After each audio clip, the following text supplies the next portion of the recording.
The journey to the East is thus an invitation of self-reflection, a mirror of our own search to the lost land of mourning, a search within the innermost self.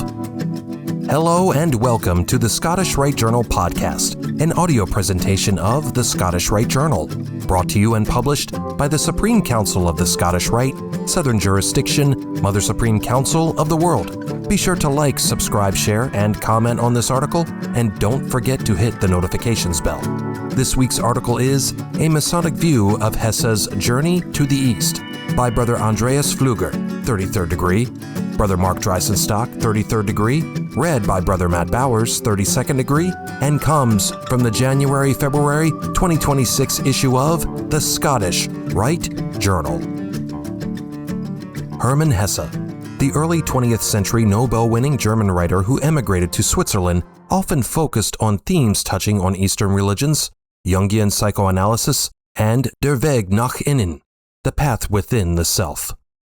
Perhaps because of these interests, Hesse's work met with its greatest success not in Germany or Switzerland, but instead in the USA, especially during the late 1960s.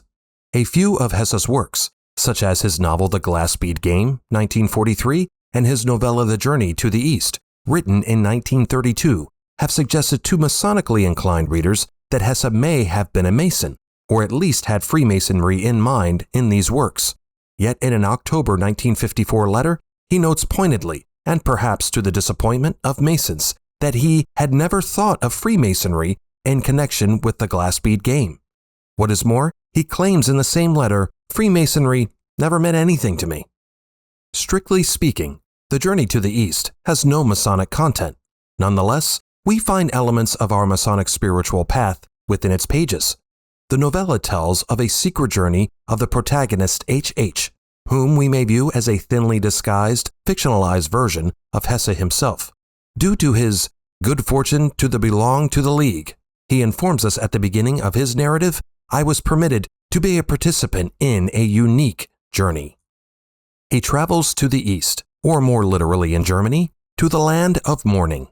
Also along for the journey are both real and fictional personages, mostly of the West, the land of evening, including Pythagoras, the mystic whom Freemasons term our ancient friend and brother, the Greek philosopher Plato, the medieval knight Percival, who was in search of the legendary Holy Grail, the Masonic composer Mozart, Vasudeva, the ferryman in Hesse's own Indian tale novella Siddhartha, and Don Quixote, for all spiritual journeys may have something quixotic about them.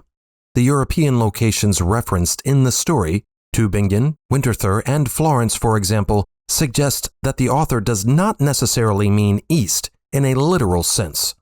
One need not travel to India or China to embark upon a journey to the East. Following H.H.'s narrative, the reader becomes witness to an inner transformation, of a coming to terms with one's own identity and the recognition that the true journey to light only truly takes place within. The journey to the East is thus an invitation of self-reflection, a mirror of our own search to the lost land of mourning, a search within the innermost self. What is more, Masonic symbols, archetypes, and allegories, intentionally or not, are closely woven into the work.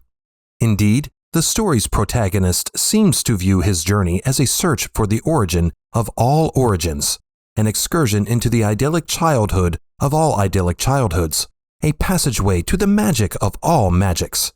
Is that not also what we seek as we proceed through our symbolic lodge degrees? Is it not the path from rough to smooth ashlar, from being profane to becoming initiated?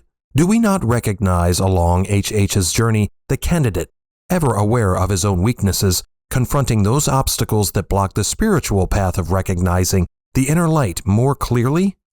Like the Freemasons, the League mentioned also has its own history, symbolism, and strict discretion regarding its rituals. Moreover, the League is a community that one cannot join merely by paying a fee or signing a dues card, but rather it requires inner maturity within, honesty with oneself, and willingness to act for the welfare of Hesse's fraternity. Like the League in Hesse's novella, Masons understand the East as a place of wisdom. Thence shines the symbolic light of inner realization and the origin of the higher self. In both the novella and the world of Freemasonry, The central focus is the pilgrim's journey and striving to reach the East, the land of morning and daybreak. Indeed, H.H. describes the East as the home of light. The personage of Leo in the narrative, who at first appears to be a simple servant in the League, turns out to be the spiritual core of the entire community. This motif in the story reminds one of the archetype of the hidden secret master, the one who serves, leads. The one who is humble contains within himself the true key to the portals of wisdom.